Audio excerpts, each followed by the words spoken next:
ਉਤਪਤ ਅਧਿਆਇ 13। ਤਾਂ ਅਬਰਾਮ ਔਰ ਉਹਦੀ ਪਤਨੀ ਔਰ ਸਭ ਕੁਝ ਜੋ ਉਹਦੇ ਕੋਲ ਸੀ ਔਰ ਲੂਤ ਵੀ ਉਹਦੇ ਨਾਲ ਮਿਸਰ ਤੋਂ ਦੱਖਣ ਦੇਸ ਵੱਲ ਉਤਾਹਾਂ ਗਏ। ਅਬਰਾਮ ਡੰਗਰਾਂ ਔਰ ਸੋਨੇ ਚਾਂਦੀ ਵਿੱਚ ਵੱਡਾ ਧਨ ਮਾਲ ਵਾਲਾ ਸੀ। ਉਹ ਦੱਖਣ ਤੋਂ ਸਫ਼ਰ ਕਰਦਾ ਬੇਤੇਲ ਦੀ ਉਸ ਥਾਂ ਤੱਕ ਅੱਪੜਿਆ ਜਿੱਥੇ ਪਹਿਲਾਂ ਆਪਣਾ ਤੰਬੂ ਬੇਤੇਲ ਔਰ ਆਈ ਦੇ ਵਿਚਕਾਰ ਲਾਇਆ ਸੀ, ਅਰਥਾਤ ਉਸ ਜਗਵੇਦੀ ਦੇ ਥਾਂ ਤੱਕ ਜੋ ਉਸਨੇ ਪਹਿਲਾਂ ਬਣਾਈ ਸੀ। ਅਤੇ ਉੱਤੇ ਅਬਰਾਮ ਨੇ ਯਹੋਵਾ ਦਾ ਨਾਮ ਲਿਆ। ਅਤੇ ਲੂਤ ਕੋਲ ਵੀ, ਜਿਹੜਾ ਅਬਰਾਮ ਨਾਲ ਚੱਲਦਾ ਸੀ, ਇੱਜੜ ਔਰ ਗਾਈਆਂ, ਬਲਦ ਔਰ ਤੰਬੂ ਸਨ। ਅਤੇ ਉਸ ਦੇਸ ਨੇ ਉਹਨਾਂ ਨੂੰ ਨਾ ਚੱਲਿਆ ਕਿ ਉਹ ਇਕੱਠੇ ਰਹਿਣ, ਕਿਉਂਕਿ ਉਹਨਾਂ ਦਾ ਮਾਲ ਧਨ ਇੰਨਾ ਸੀ ਕਿ ਉਹ ਇਕੱਠੇ ਨਹੀਂ ਰਹਿ ਸਕਦੇ ਸਨ। ਉਪਰੰਤ ਅਬਰਾਮ ਦੇ ਪਾਲੀਆਂ ਅਤੇ ਲੂਤ ਦੇ ਪਾਲੀਆਂ ਵਿੱਚ ਝਗੜਾ ਪੈ ਗਿਆ ਅਤੇ ਕਨਾਨੀ ਔਰ ਪਰੀਜੀ ਜਨਤਾ ਉਸ ਵੇਲੇ ਉਸ ਦੇਸ ਵਿੱਚ ਵਸਦੀ ਸੀ। ਅਬਰਾਮ ਨੇ ਲੂਤ ਨੂੰ ਆਖਿਆ, ਮੇਰੇ ਔਰ ਤੇਰੇ ਅਤੇ ਮੇਰੇ ਔਰ ਤੇਰੇ ਪਾਲੀਆਂ ਵਿੱਚ ਝਗੜਾ ਨਹੀਂ ਹੋਣਾ ਚਾਹੀਦਾ, ਕਿਉਂ ਜੋ ਅਸੀਂ ਭਰਾ ਹਾਂ। ਭਲਾ ਤੇਰੇ ਅੱਗੇ ਸਾਰਾ ਦੇਸ਼ ਨਹੀਂ ਹੈ? ਮੈਥੋਂ ਵੱਖਰਾ ਹੋ ਜਾ। ਜੇ ਤੂੰ ਖੱਬੇ ਪਾਸੇ ਜਾਵੇਂ ਤਾਂ ਮੈਂ ਸੱਜੇ ਪਾਸੇ ਜਾਵਾਂਗਾ, ਅਤੇ ਜੇ ਤੂੰ ਸੱਜੇ ਪਾਸੇ ਜਾਵੇਂ ਤਾਂ ਮੈਂ ਖੱਬੇ ਪਾਸੇ ਜਾਵਾਂਗਾ। ਸੋ ਲੂਤ ਨੇ ਆਪਣੀਆਂ ਅੱਖੀਆਂ ਚੁੱਕ ਕੇ ਯਰਦਨ ਦੇ ਸਾਰੇ ਮੈਦਾਨ ਨੂੰ ਵੇਖਿਆ ਕਿ ਉਹ ਸਾਰਾ ਮੈਦਾਨ ਇਸ ਤੋਂ ਪਹਿਲਾਂ ਕਿ ਯਹੋਵਾ ਨੇ ਸਦੋਮ ਔਰ ਅਮੋਰਾ ਨੂੰ ਨਾਸ ਕੀਤਾ ਚੰਗਾ ਤਰ ਸੀ। ਉਹ ਯਹੋਵਾ ਦੇ ਬਾਗ ਵਰਗਾ ਸੀ, ਅਥਵਾ ਸੋਆਰ ਨੂੰ ਜਾਂਦੇ ਹੋਏ ਮਿਸਰ ਦੇਸ ਵਰਗਾ ਸੀ। ਲੂਤ ਨੇ ਆਪਣੇ ਲਈ ਯਰਦਨ ਦਾ ਸਾਰਾ ਮੈਦਾਨ ਚੁਣਿਆ ਅਤੇ ਲੂਤ ਪੂਰਬ ਵੱਲ ਚਲਿਆ ਗਿਆ। ਸੋ ਉਹ ਇੱਕ ਦੂਜੇ ਤੋਂ ਅੱਡ ਹੋ ਗਏ। ਅਬਰਾਮ ਕਨਾਨ ਦੇ ਦੇਸ ਵਿੱਚ ਵਸਿਆ ਅਤੇ ਲੂਤ ਉਸ ਮੈਦਾਨ ਦੇ ਨਗਰਾਂ ਵਿੱਚ ਵਸਿਆ ਔਰ ਸਦੋਮ ਕੋਲ ਆਪਣਾ ਤੰਬੂ ਲਾਇਆ। ਅਤੇ ਸਦੋਮ ਦੇ ਮਨੁੱਖ ਯਹੋਵਾ ਦੇ ਅੱਗੇ ਅਤਿ ਬੁਰੀਆਰ ਔਰ ਮਹਾ ਪਾਪੀ ਸਨ। ਫਿਰ ਯਹੋਵਾ ਨੇ ਅਬਰਾਮ ਨੂੰ ਲੂਤ ਦੇ ਉਸ ਤੋਂ ਵੱਖਰੇ ਹੋਣ ਦੇ ਪਿੱਛੋਂ ਆਖਿਆ ਕਿ ਆਪਣੀਆਂ ਅੱਖੀਆਂ ਹੁਣ ਚੁੱਕ ਕੇ ਇਸ ਥਾਂ ਤੋਂ ਜਿੱਥੇ ਤੂੰ ਹੁਣ ਹੈ ਉੱਤਰ ਔਰ ਦੱਖਣ, ਪੂਰਬ ਔਰ ਪੱਛਮ ਵੱਲ ਵੇਖ, ਕਿਉਂਕਿ ਇਹ ਸਾਰੀ ਧਰਤੀ ਜੋ ਤੂੰ ਵੇਖਦਾ ਹੈ ਤੈਨੂੰ ਔਰ ਤੇਰੀ ਅੰਸ਼ ਨੂੰ ਸਦਾ ਲਈ ਮੈਂ ਦਿਆਂਗਾ। ਅਤੇ ਮੈਂ ਤੇਰੀ ਅੰਸ਼ ਧਰਤੀ ਦੀ ਧੂੜ ਵਰਗੀ ਅਜਿਹੀ ਵਧਾਵਾਂਗਾ ਕਿ ਜੇ ਕੋਈ ਮਨੁੱਖ ਧਰਤੀ ਦਾ ਧੂੜ ਨੂੰ ਗਿਣ ਸਕੇ ਤਾਂ ਉਹ ਤੇਰੀ ਅੰਸ਼ ਨੂੰ ਵੀ ਗਿਣ ਸਕੇਗਾ। ਉੱਠ ਅਤੇ ਇਸ ਦੇਸ਼ ਦੀ ਲੰਬਾਈ ਚੌੜਾਈ ਵਿੱਚ ਫਿਰ, ਕਿਉਂ ਜੋ ਮੈਂ ਇਹ ਤੈਨੂੰ ਦਿਆਂਗਾ। ਤਾਂ ਅਬਰਾਹਮ ਨੇ ਆਪਣੇ ਤੰਬੂ ਪੁੱਟਿਆ ਅਤੇ ਮਮਰੇ ਦੀਆਂ ਬਲੂਤਾਂ ਕੋਲ, ਜਿਹੜੇ ਹਬਰੋਨ ਵਿੱਚ ਹਨ, ਜਾ ਵਸਿਆ ਅਤੇ ਉੱਤੇ ਉਸਨੇ ਇੱਕ ਜਗਵੇਦੀ ਯਹੋਵਾ ਲਈ ਬਣਾਈ। ਲੇਵੀਆਂ ਦੀ ਪੋਥੀ ਅਧਿਆਇ 25। ਫਿਰ ਯਹੋਵਾ ਮੂਸਾ ਨੂੰ ਸੀਨੇ ਦੇ ਪਹਾੜ ਵਿੱਚ ਬੋਲਿਆ ਕਿ ਇਸਰਾਏਲੀਆਂ ਨਾਲ ਗੱਲ ਕਰ ਅਤੇ ਉਹਨਾਂ ਨੂੰ ਆਖ, ਜਾਂ ਤੁਸੀਂ ਉਸ ਦੇਸ਼ ਵਿੱਚ ਆ ਜਾਓ ਜੋ ਮੈਂ ਤੁਹਾਨੂੰ ਦਿੰਦਾ ਹਾਂ। ਤਾਂ ਉਹ ਦੇਸ਼ ਯਹੋਵਾ ਦੇ ਅੱਗੇ ਇੱਕ ਸਬਤ ਰੱਖੇ। 6 ਵਰੇ ਤੈਂ ਆਪਣੀ ਪਹਿਲੀ ਪੀਜਨੀ ਅਤੇ 6 ਵਰੇ ਤੂੰ ਆਪਣੀਆਂ ਦਾਖਾਂ ਦੀ ਬਾਗਵਾਨੀ ਕਰੀ ਅਤੇ ਉਸ ਦੇ ਫਲਾਂ ਨੂੰ ਸਾਂਭੀ। ਪਰ 7ਵੇਂ ਵਰੇ ਵਿੱਚ ਧਰਤੀ ਦੇ ਵਿਸਰਾਮ ਦਾ ਸ਼ਬਦ ਹੋਵੇਗਾ। ਯਹੋਵਾ ਦੇ ਅੱਗੇ ਇੱਕ ਸਬਤ ਹੈ। ਤੂੰ ਨਾ ਆਪਣੀ ਪਹਿਲੀ ਪੀਜੀ, ਨਾ ਆਪਣੀ ਦਾਖਾਂ ਦੀ ਬਾਗਵਾਨੀ ਕਰੀ। ਜਿਹੜੀ ਤੇਰੀ ਹਾੜੀ ਆਪੋ ਹੀ ਉਗ ਪਵੇ ਉਸ ਨੂੰ ਤੂੰ ਨਾ ਵੱਢੀ, ਨਾ ਆਪਣੀਆਂ ਵੇਲੀਆਂ ਬਾਗਾਂ ਵਿੱਚੋਂ ਦਾਖਾਂ ਤੋੜੀ, ਕਿਉਂ ਜੋ ਉਹ ਧਰਤੀ ਦੇ ਲਈ ਵਿਸਰਾਮ ਦਾ ਵਰਾ ਹੈ ਅਤੇ ਧਰਤੀ ਦਾ ਸਬਤ ਤੁਹਾਡੇ ਲਈ ਭੋਜਨ ਹੋਵੇਗਾ। ਤੇਰੇ ਲਈ, ਤੇਰੇ ਟਹਿਲੂਏ ਦੇ ਲਈ, ਤੇਰੀ ਟਹਿਲਣ ਦੇ ਲਈ ਅਤੇ ਤੇਰੇ ਮਜ਼ਦੂਰ ਦੇ ਲਈ ਅਤੇ ਉਪਰੇ ਦੇ ਲਈ ਜੋ ਤੇਰੇ ਨਾਲ ਵਸਦਾ ਹੈ। ਅਤੇ ਤੇਰੇ ਡੰਗਰਾਂ ਦੇ ਲਈ ਅਤੇ ਉਹਨਾਂ ਜਾਨਵਰਾਂ ਦੇ ਲਈ ਜੋ ਤੇਰੇ ਦੇਸ਼ ਵਿੱਚ ਹਨ ਉਸ ਦਾ ਸਾਰਾ ਵਾਧੂ ਭੋਜਨ ਹੋਵੇਗਾ। ਅਤੇ ਤੈਂ ਵਰ੍ਹਿਆਂ ਦੇ 7 ਸਬਤ ਗਿਣਨੇ, ਅਰਥਾਤ 7 ਵਰੇ ਅਤੇ ਇਨ੍ਹਾਂ 7 ਸਬਤਾਂ ਦੇ ਵਰ੍ਹਿਆਂ ਦਾ ਵੇਲਾ ਸੋ ਤੇਰੇ ਲਈ 49 ਵਰੇ ਹੋਣ। ਤਾਂ ਤੂੰ ਆਨੰਦ ਦੀ ਤੂਰੀ 7ਵੇਂ ਮਹੀਨੇ ਦੀ 15ਵੀਂ ਮਿਤੀ ਨੂੰ ਸੁਣਾਵੀਂ, ਅਰਥਾਤ ਪ੍ਰਾਸ਼ਚਿਤ ਦੇ ਦਿਨ ਨੂੰ ਆਪਣੇ ਸਾਰੇ ਦੇਸ਼ ਵਿੱਚ ਤੁਸਾਂ ਤੂਰੀ ਸੁਣਾਉਣੀ ਅਤੇ ਤੁਸਾਂ 50ਵੇਂ ਵਰੇ ਨੂੰ ਪਵਿੱਤਰ ਰੱਖਣਾ ਅਤੇ ਦੇਸ਼ ਦੀਆਂ ਸਾਰੀਆਂ ਵਾਸੀਆਂ ਦੇ ਲਈ ਛੁਟਕਾਰੇ ਦਾ ਹੋਕਾ ਦੇਣਾ। ਇਹ ਤੁਹਾਡੇ ਲਈ ਆਨੰਦ ਹੋਵੇਗਾ ਅਤੇ ਤੁਸਾਂ ਆਪੋ ਆਪਣੀ ਪੱਤੀ ਵਿੱਚ ਮੁੜ ਜਾਣਾ ਅਤੇ ਤੁਸਾਂ ਆਪੋ ਆਪਣੇ ਟੱਬਰਾਂ ਵਿੱਚ ਮੁੜ ਜਾਣਾ। ਉਹ 50ਵਾਂ ਵਰ੍ਹਾ ਤੁਹਾਡੇ ਲਈ ਆਨੰਦ ਦਾ ਹੋਵੇਗਾ। ਤੁਸਾਂ ਨਾ ਬੀਜਣਾ, ਨਾ ਉਸ ਦੇ ਵਿੱਚ ਜਿਹੜਾ ਆਪੋ ਉਗ ਪਵੇ ਵੱਢਣਾ, ਨਾ ਉਸ ਦੇ ਵਿੱਚ ਆਪਣੇ ਵੇਲੇ ਬਾਗ ਦੀਆਂ ਦਾਗਾਂ ਤੋੜੀਆਂ, ਕਿਉਂ ਜੋ ਉਹ ਆਨੰਦ ਦਾ ਹੈ, ਉਹ ਤੁਹਾਡੇ ਲਈ ਪਵਿੱਤਰ ਹੈ। ਤੁਸਾਂ ਉਸ ਦਾ ਵਾਧੂ ਪਹਿਲੀ ਵਿੱਚੋਂ ਖਾਣਾ। ਇਸ ਆਨੰਦ ਦੇ ਵਰੇ ਵਿੱਚ ਤੁਸਾਂ ਸਭਨਾ ਆਪੋ ਆਪਣੀ ਪੱਤੀ ਵਿੱਚ ਮੁੜ ਜਾਣਾ। ਅਤੇ ਜੇ ਤੂੰ ਆਪਣੇ ਗਵੰਡੀ ਪਾਸ ਕੁਝ ਵੇਚੇ ਜਾਂ ਆਪਣੇ ਗਵੰਡੀ ਦੇ ਹੱਥੋਂ ਕੁਝ ਮੁੱਲ ਲਵੇਂ ਤਾਂ ਤੁਸਾਂ ਇੱਕ ਦੂਜੇ ਨੂੰ ਦੁੱਖ ਨਾ ਦੇਣਾ। ਆਨੰਦ ਦੇ ਪਿੱਛੋਂ ਜਿੰਨੇ ਵਰੇ ਹਨ ਉਹਨਾਂ ਦੇ ਅਨੁਸਾਰ ਤੁਸਾਂ ਆਪਣੇ ਗਵੰਡੀ ਤੋਂ ਮੁੱਲ ਲੈਣਾ। ਕੱਟੀ ਦੇ ਵਰ੍ਹਿਆਂ ਦੇ ਲੇਖੇ ਦਾ ਅਨੁਸਾਰ ਉਹਦੇ ਤੇਰੇ ਹੱਥ ਵਿੱਚ ਲਵੇਂ। ਵਰ੍ਹਿਆਂ ਦੇ ਵਧਣ ਦੇ ਅਨੁਸਾਰ ਤੂੰ ਉਸ ਦਾ ਮੁੱਲ ਵਧਾਵੀਂ ਅਤੇ ਵਰ੍ਹਿਆਂ ਦੇ ਕੱਟਣ ਦੇ ਅਨੁਸਾਰ ਤੂੰ ਉਸ ਦਾ ਮੁੱਲ ਘਟਾਵੀਂ, ਕਿਉਂ ਜੋ ਕੱਟੀ ਦੇ ਵਰ੍ਹਿਆਂ ਦੇ ਲੇਖੇ ਦੇ ਅਨੁਸਾਰ ਉਹ ਤੇਰੇ ਕੋਲ ਵੇਚ ਲੈਂਦਾ ਹੈ। ਸੋ ਤੁਸਾਂ ਇੱਕ ਦੂਜੇ ਨੂੰ ਦੁੱਖ ਨਾ ਦੇਣਾ, ਪਰ ਤੂੰ ਆਪਣੇ ਪਰਮੇਸ਼ਰ ਤੋਂ ਡਰੀ, ਕਿਉਂ ਜੋ ਮੈਂ ਯਹੋਵਾ ਤੁਹਾਡਾ ਪਰਮੇਸ਼ਰ ਹਾਂ। ਸੋ ਤੁਸਾਂ ਮੇਰੀਆਂ ਵਿਧਾਂ ਪੂਰੀਆਂ ਕਰਨਾ ਅਤੇ ਮੇਰੀਆਂ ਨਿਆਵਾਂ ਨੂੰ ਮੰਨ ਕੇ ਪੂਰੀਆਂ ਕਰਨਾ। ਫਿਰ ਤੁਸੀਂ ਦੇਸ਼ ਵਿੱਚ ਸੁੱਖ ਸਾਂਦ ਨਾਲ ਰਹੋਗੇ ਅਤੇ ਉਹ ਦੇਸ਼ ਆਪਣਾ ਫਲ ਉਗਾਵੇਗਾ ਅਤੇ ਤੁਸੀਂ ਰੱਜ ਕੇ ਖਾਓਗੇ ਅਤੇ ਤੁਸੀਂ ਉਸ ਦੇਸ਼ ਵਿੱਚ ਸੁੱਖ ਸ਼ਾਂਤ ਨਾਲ ਰਹੋਗੇ। ਅਤੇ ਜੇ ਕਦੀ ਤੁਸੀਂ ਆਖੇ ਭਈ 7ਵੇਂ ਵਰੇ ਨੂੰ ਅਸੀਂ ਕੀ ਖਾਵਾਂਗੇ, ਵੇਖੋ ਅਸੀਂ ਕੀ ਬੀਜਾਂਗੇ, ਨਹੀਂ ਨਾ ਅਸੀਂ ਅੰਨ ਸਾਂਭਾਂਗੇ, ਤਦ ਮੈਂ ਤੁਹਾਡੇ ਉੱਤੇ 6ਵੇਂ ਵਰੇ ਦੇ ਵਿੱਚ ਵਰ ਪਾਵਾਂਗਾ ਅਤੇ ਉਹ 3 ਵਰ੍ਹਿਆਂ ਦੇ ਲਈ ਫਲ ਉਗਾਵੇਗਾ। ਅਤੇ ਤੁਸਾਂ 8ਵੇਂ ਵਰੇ ਵਿੱਚ ਬੀਜਣਾ ਅਤੇ 9ਵੇਂ ਵਰੇ ਤਿੱਕਰ ਅਜੇ ਪਹਿਲੇ ਹੀ ਫਲ ਖਾਂਦੇ ਹੋਵੋਗੇ। ਜਦ ਤੋੜੀ ਉਸ ਦੇ ਫਲ ਨਾ ਆਉਣ ਤਦ ਤੋੜੀ ਤੁਸੀਂ ਪ੍ਰਾਣੀ ਤੋਂ ਖਾਂਦੇ ਰਹੋਗੇ। ਧਰਤੀ ਸਦਾ ਦੇ ਲਈ ਵੇਚੀ ਨਾ ਜਾਏ, ਕਿਉਂ ਜੋ ਧਰਤੀ ਮੇਰੀ ਹੈ, ਕਿਉਂ ਜੋ ਤੁਸੀਂ ਉੱਪਰੇ ਅਤੇ ਪਰਾਉਣੇ ਮੇਰੇ ਕੋਲ ਹੋ ਅਤੇ ਤੁਹਾਡੀ ਪੱਤੀ ਦੀ ਸਾਰੀ ਧਰਤੀ ਵਿੱਚ ਤੁਸਾਂ ਧਰਤੀ ਦਾ ਮੁੜਾਉਣਾ ਮੰਨ ਲੈਣਾ। ਜੇ ਕਦੀ ਤੇਰਾ ਭਰਾ ਕੰਗਾਲ ਬਣ ਜਾਏ ਅਤੇ ਆਪਣੀ ਪੱਤੀ ਤੋਂ ਕੁਝ ਵੇਚ ਸੁੱਟੀ ਹੋਵੇ ਅਤੇ ਜੇ ਕਦੀ ਉਸ ਦੀਆਂ ਸਾਕਾਂ ਵਿੱਚੋਂ ਕੋਈ ਜਨਾ ਉਸ ਨੂੰ ਮੁੜਾਉਣ ਆਵੇ ਅਤੇ ਜੋ ਉਸ ਦੇ ਭਰਾ ਨੇ ਵੇਚ ਸੁੱਟੀ ਤਾਂ ਉਸ ਨੂੰ ਜ਼ਰੂਰ ਮੋੜ ਲਵੇ।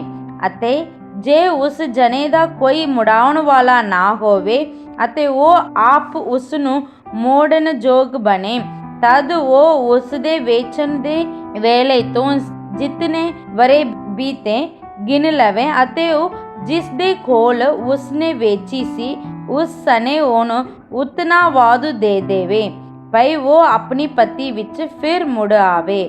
ਪਰ ਜੇ ਕਦੀ ਉਹ ਉਸ ਨੂੰ ਮੋੜਨ ਜੋਗਾ ਨਹੀਂ ਹੈ ਤਾਂ ਜੋ ਵੇਚੀ ਹੋਈ ਹੈ ਮੁੱਲ ਲੈਣ ਵਾਲੇ ਦੇ ਹੱਥ ਵਿੱਚ ਆਨੰਦ ਦੇ ਵਰੇ ਤੋੜੀ ਰਹੇਗਾ ਅਤੇ ਆਨੰਦ ਦੇ ਵਿੱਚ ਉਹ ਛੁੱਟ ਜਾਏਗੀ ਅਤੇ ਉਸ ਦੀ ਪੱਤੀ ਉਸ ਨੂੰ ਮਿਲ ਜਾਏਗੀ। ਅਤੇ ਜੇ ਕੋਈ ਮਨੁੱਖ ਕਿਸੇ ਪੱਕੇ ਸ਼ਹਿਰ ਵਿੱਚ ਘਰ ਵੇਚੇ ਤਾਂ ਉਸ ਦੇ ਵੇਚਣ ਦੇ ਪਿੱਛੋਂ ਇੱਕ ਪੂਰੀ ਵਰੇ ਤੋੜੀ ਉਸ ਨੂੰ ਮੋੜ ਸਕੇਗਾ। ਇੱਕ ਪੂਰੇ ਵਰੇ ਤੱਕ ਉਸ ਨੂੰ ਨਿਸੰਗ ਮੋੜ ਲਵੇ ਅਤੇ ਜੇ ਕਦੀ ਉਹ ਇੱਕ ਪੂਰੇ ਵਰੇ ਦੇ ਵੇਲੇ ਤਾਈਂ ਉਹ ਮੋੜਿਆ ਨਾ ਜਾਏ ਤਦ ਉਹ ਕਰ जो पक्के शहर विच है, जिसने मुल लिया है, उसे दा उस दियां पीढ़ियां तोड़ी ठहराया जावे। वो आनंद दे विच छड्डिया ना जावे। पर उन्हां पिंडां दे घर जिन्हां दे कोई तूड़ कोट नहीं, ਉਹ ਧਰਤੀ ਦੀਆਂ ਪਹਿਲੀਆਂ ਦੇ ਸਮਾਨ ਸਮਝੇ ਜਾਣਗੇ। ਉਹ ਮੋੜਨ ਜੋਗੇ ਹਨ, ਉਹ ਆਨੰਦ ਦੇ ਵਿੱਚ ਛੁੱਟ ਜਾਣ। ਤਾਂ ਵੀ ਲੇਵੀਆਂ ਦੇ ਸ਼ਹਿਰ ਅਤੇ ਉਹਨਾਂ ਦੀਆਂ ਪੱਤੀਆਂ ਦੇ ਸ਼ਹਿਰ ਦੇ ਕਰ ਸੋ ਲੇਵੀ ਭਾਵੇਂ ਕਿਸੇ ਵੇਲੇ ਮੋੜ ਲੈਣ। ਅਤੇ ਜੇ ਕੋਈ ਮਨੁੱਖ ਲੇਵੀਆਂ ਕੋਲੋਂ ਮੁੱਲ ਲਵੇ ਤਾਂ ਉਹ ਕਰ ਜੋ ਵੇਚਿਆ ਹੋਵੇ ਅਤੇ ਉਸ ਦੀ ਪੱਤੀ ਦਾ ਸ਼ਹਿਰ ਸੋ ਆਨੰਦ ਦੇ ਵਰੇ ਵਿੱਚ ਛੁੱਟ ਜਾਣਗੇ, ਕਿਉਂ ਜੋ ਇਸਰਾਏਲੀਆਂ ਵਿੱਚ ਲੇਵੀਆਂ ਦੇ ਸ਼ਹਿਰ ਦੇ ਘਰ ਉਹਨਾਂ ਦੀ ਪੱਤੀ ਹੈ। ਪਰ ਉਹਨਾਂ ਦੇ ਸ਼ਹਿਰਾਂ ਦੇ ਦੁਆਲੇ ਦੇ ਸਮਾਲਤ ਸੋ ਵੇਚੀ ਨਾ ਜਾਏ, ਕਿਉਂ ਜੋ ਉਹ ਉਹਨਾਂ ਦੀ ਸਦਾ ਦੀ ਪੱਤੀ ਹੈ। ਅਤੇ ਜੇ ਕਦੀ ਤੇਰਾ ਭਰਾ ਕੰਗਾਲ ਬਣ ਗਿਆ ਹੋਵੇ ਅਤੇ ਉਸ ਦਾ ਹੱਥ ਤੰਗ ਹੋਵੇ ਤਾਂ ਤੂੰ ਉਸ ਦੀ ਸੰਭਾਲ ਰੱਖੀ। ਹਾਂ, ਉਪਰੇ ਅਤੇ ਪਰਾਉਣੇ ਵਾਂਗੂ ਉਹ ਤੇਰੇ ਨਾਲ ਵਸੇ। ਉਸ ਤੋਂ ਤੂੰ ਵਿਆਜ ਵਟਾ ਨਾ ਲਵੀ, ਪਰ ਆਪਣਾ ਪਰਮੇਸ਼ਰ ਤੋਂ ਡਰੀ ਭਈ ਤੇਰਾ ਭਰਾ ਤੇਰੇ ਨਾਲ ਹੀ ਵਸਦਾ ਰਹੇ। ਤੂੰ ਉਸ ਨੂੰ ਆਪਣੀ ਰੋਕੜ ਵਿਆਜ ਕਰਕੇ ਨਾ ਦੇਵੀ, ਨਾ ਕੱਟੀ ਕੱਟ ਕੇ ਉਸ ਨੂੰ ਭੋਜਨ ਖਵਾਵੀ। ਮੈਂ ਯਹੋਵਾ ਤੇਰਾ ਪਰਮੇਸ਼ਰ ਹਾਂ, ਜੋ ਤੁਹਾਨੂੰ ਕਨਾਨ ਦਾ ਦੇਸ਼ ਦੇਣ ਲਈ ਅਤੇ ਤੁਹਾਡੇ ਪਰਮੇਸ਼ਰ ਬਣਨ ਲਈ ਤੁਹਾਨੂੰ ਮਿਸਰ ਦੇਸ਼ ਤੋਂ ਲਿਆਇਆ। ਅਤੇ ਜੇ ਤੇਰਾ ਭਰਾ ਤੇਰੇ ਕੋਲੋਂ ਕੰਗਾਲ ਹੋ ਜਾਏ ਅਤੇ ਤੇਰੇ ਪਾਸ ਵਿਕ ਜਾਏ ਤਾਂ ਤੂੰ ਉਸ ਕੋਲੋਂ ਦਾਸ ਜਿਹੀ ਟਹਿਲ ਨਾ ਕਰਵਾਵੀਂ, ਪਰ ਉਹ ਤੇਰੇ ਕੋਲ ਮਜ਼ਦੂਰ ਜਿਹਾ ਅਤੇ ਪ੍ਰਾਹੁਣੇ ਜਿਹਾ ਰਹੇ ਅਤੇ ਆਨੰਦ ਦੇ ਵਰੇ ਤਾਈਂ ਤੇਰੀ ਟਹਿਲ ਕਰੇ ਅਤੇ ਫਿਰ ਤੇਰੇ ਕੋਲੋਂ ਉਹ ਛੁੱਟ ਜਾਏ। ਨਾਲੇ ਉਸ ਦੀ ਬਾਲ ਬੱਚੇ ਅਤੇ ਆਪਣੇ ਟੱਬਰ ਵੱਲ ਮੁੜ ਜਾਏ ਅਤੇ ਆਪਣੇ ਪਿਓ ਦਾਦਿਆਂ ਦੀ ਪੱਤੀ ਵੱਲ ਮੁੜ ਜਾਏ, ਕਿਉਂ ਜੋ ਉਹ ਮੇਰਾ ਟਹਿਲੀਏ ਹਨ, ਜੋ ਮੈਂ ਮਿਸਰ ਦੇ ਦੇਸ਼ੋਂ ਕੱਢ ਲਿਆਂਦੇ। ਉਹ ਦਾਸਾਂ ਵਰਗੇ ਵੇਚੇ ਨਾ ਜਾਣ। ਤੂੰ ਉਹਨਾਂ ਦੇ ਨਾਲ ਅਨੇਰਾ ਨਾ ਕਰੀ, ਪਰ ਆਪਣੇ ਪਰਮੇਸ਼ਰ ਤੋਂ ਡਰੀ। ਤੇਰੇ ਦਾਸ ਅਤੇ ਤੇਰੀਆਂ ਦਾਸੀਆਂ ਜੋ ਤੇਰੇ ਕੋਲ ਹੋਣ ਸੋ ਉਹਨਾਂ ਵਿੱਚੋਂ ਬਣਨ ਜੋ ਤੁਹਾਡੇ ਆਲੇ ਦੁਆਲੇ ਹਨ। ਉਹਨਾਂ ਕੋਲੋਂ ਤੁਸੀਂ ਦਾਸ ਅਤੇ ਦਾਸੀਆਂ ਮੁੱਲ ਲਵੋ। ਨਾਲੇ ਉਹਨਾਂ ਉਪਰਿਆਂ ਦੀ ਸੰਤਾਨ ਤੋਂ ਜੋ ਤੁਹਾਡੇ ਵਿੱਚ ਵਸਦੇ ਹਨ, ਉਹਨਾਂ ਤੋਂ ਅਤੇ ਉਹਨਾਂ ਦੇ ਟੱਬਰਾਂ ਤੋਂ ਜੋ ਤੁਹਾਡੇ ਨਾਲ ਹਨ, ਜਿਹੜੇ ਤੁਹਾਡੇ ਦੇਸ਼ ਵਿੱਚ ਉਹਨਾਂ ਨੂੰ ਜੰਮੇ, ਤੁਸੀਂ ਮੁੱਲ ਲਵੋ ਅਤੇ ਉਹ ਤੁਹਾਡੇ ਅਧਿਕਾਰ ਰਹਿਣ। ਅਤੇ ਤੁਸੀਂ ਉਹਨਾਂ ਨੂੰ ਪੱਤੀ ਕਰਕੇ ਆਪਣੇ ਪਰਿਵਾਰ ਦੇ ਲਈ ਪਤੀ ਦੇ ਸਮਾਨ ਛੱਡੋ। ਉਹ ਸਦਾ ਦੇ ਲਈ ਤੇਰੇ ਦਾਸ ਬਣਨ। ਪਰ ਆਪਣੇ ਭਰਾਵਾਂ ਇਸਰਾਏਲੀਆਂ ਦੇ ਉੱਤੇ ਤੁਸਾਂ ਇੱਕ ਦੂਜੇ ਨਾਲ ਅਨੇਰਾ ਨਾ ਕਰਨਾ। ਅਤੇ ਜੇ ਕੋਈ ਪ੍ਰਾਹੁਣਾ ਜਾਂ ਉਪਰਾ ਤੇਰੇ ਨਾਲ ਜੋ ਹੈ ਧਨਵਾਨ ਹੋ ਜਾਏ ਅਤੇ ਤੇਰਾ ਭਰਾ ਜੋ ਉਸ ਦੇ ਨਾਲ ਹੈ ਕੰਗਾਲ ਬਣ ਜਾਏ ਅਤੇ ਆਪਣੇ ਆਪ ਨੂੰ ਉਸ ਉਪਰੇ ਜਾਂ ਪ੍ਰਾਹੁਣੇ ਦੇ ਪਾਸ ਵੇਚ ਸੁੱਟੇ ਜਾਂ ਉਸ ਉਪਰੇ ਦੇ ਟੱਬਰ ਕੋਲ, ਤਾਂ ਉਸ ਦੇ ਵੇਚਣ ਦੇ ਪਿੱਛੋਂ ਉਸ ਦਾ ਮੋੜਨਾ ਵੀ ਹੋ ਸਕੇਗਾ। ਉਸ ਦੇ ਭਰਾਵਾਂ ਵਿੱਚੋਂ ਕੋਈ ਉਸ ਨੂੰ ਮੋੜ ਲਵੇ, ਉਸ ਦਾ ਚਾਚਾ ਜਾਂ ਉਸ ਦੀ ਚਾਚੇ ਦਾ ਪੁੱਤਰ ਉਸ ਨੂੰ ਮੋੜ ਲਵੇ, ਜਾਂ ਕੋਈ ਜੋ ਉਸ ਦੇ ਟੱਬਰ ਦੇ ਸਾਕਾਂ ਵਿੱਚੋਂ ਉਸ ਨੂੰ ਮੋੜ ਲਵੇ, ਜਾਂ ਜਦ ਆਪ ਮੁੜਾਉਣ ਜੋਗਾ ਹੋਵੇ ਤਾਂ ਉਹ ਆਪ ਮੁੜਾ ਲਵੇ। ਅਤੇ ਉਹ ਮੁੱਲ ਲੈਣ ਵਾਲੇ ਦੇ ਨਾਲ ਉਸ ਵਰੇ ਤੋਂ ਜੋ ਉਹ ਉਸ ਦੇਸ਼ ਦੇ ਕੋਲ ਵੇਚਿਆ ਗਿਆ ਸੀ ਆਨੰਦ ਦੇ ਵਰੇ ਤਾਈਂ ਲੇਖਾ ਕਰੇ ਅਤੇ ਉਹਨਾਂ ਵਰਿਆਂ ਦੇ ਲੇਖੇ ਦੇ ਅਨੁਸਾਰ ਉਸ ਦੇ ਵੇਚਣ ਦਾ ਮੁੱਲ ਠਹਿਰਾਵੇ। ਮਜ਼ਦੂਰ ਦੇ ਵੇਲੇ ਦੇ ਅਨੁਸਾਰ ਸੋਹੀ ਉਸ ਦੇ ਨਾਲ ਹੋਵੇ। ਜੇ ਕਦੀ ਅਜੇ ਬਹੁਤ ਵਰੇ ਰਹਿੰਦੇ ਹੋਣ ਤਾਂ ਉਹ ਆਪਣੇ ਮੁੜਾਉਣ ਦਾ ਮੁੱਲ ਉਸ ਰੋਕੜ ਵਿੱਚੋਂ ਜਿਸ ਉੱਪਰ ਉਹ ਵੇਚਿਆ ਗਿਆ ਸੀ ਉਹਨਾਂ ਵਰਿਆਂ ਦੇ ਅਨੁਸਾਰ ਉਹ ਮੋੜ ਦੇਵੇ। ਅਤੇ ਜੇ ਆਨੰਦ ਦੇ ਵਰੇ ਤੀਕਰ ਥੋੜ੍ਹੇ ਵਰੇ ਰਹਿੰਦੇ ਹੋਣ ਤਾਂ ਉਹ ਉਸ ਨਾਲ ਲੇਖਾ ਕਰੇ ਅਤੇ ਆਪਣੇ ਮੁੜਾਉਣ ਦਾ ਮੁੱਲ ਆਪਣੀਆਂ ਉਹਨਾਂ ਵਰ੍ਹਿਆਂ ਦੇ ਅਨੁਸਾਰ ਉਸ ਨੂੰ ਮੋੜ ਦੇਵੇ ਅਤੇ ਉਹ ਵਰ੍ਹੇ ਦੇ ਠਹਿਰਾਏ ਹੋਏ ਮਜ਼ਦੂਰ ਵਰਗਾ ਉਸ ਦੇ ਨਾਲ ਰਹੇ ਅਤੇ ਉਹ ਤੇਰੇ ਵੇਖਣ ਵਿੱਚ ਉਸ ਦੇ ਨਾਲ ਅਨੇਰਾ ਨਾ ਕਰੇ ਅਤੇ ਜੇ ਕਦੀ ਉਹ ਇਨ੍ਹਾਂ ਵਰ੍ਹਿਆਂ ਵਿੱਚ ਮੋੜਿਆ ਨਾ ਜਾਏ ਤਾਂ ਉਹ ਆਨੰਦ ਦੇ ਵਰ੍ਹੇ ਵਿੱਚ ਛੁੱਟ ਜਾਵੇ, ਨਾਲੇ ਉਸ ਦੇ ਬਾਲ ਬੱਚੇ। ਕਿਉਂ ਜੋ ਇਸਰਾਏਲੀਆਂ ਮੇਰੇ ਟਹਿਲੀਏ ਹਨ, ਉਹ ਮੇਰੇ ਟਹਿਲੀਏ ਹਨ ਜਿਨ੍ਹਾਂ ਨੂੰ ਮੈਂ ਮਿਸਰ ਦੇ ਦੇਸ਼ੋਂ ਕੱਢ ਲਿਆਇਆ। ਮੈਂ ਯਹੋਵਾ ਤੁਹਾਡਾ ਪਰਮੇਸ਼ਰ ਹਾਂ। ਆਮੀਨ।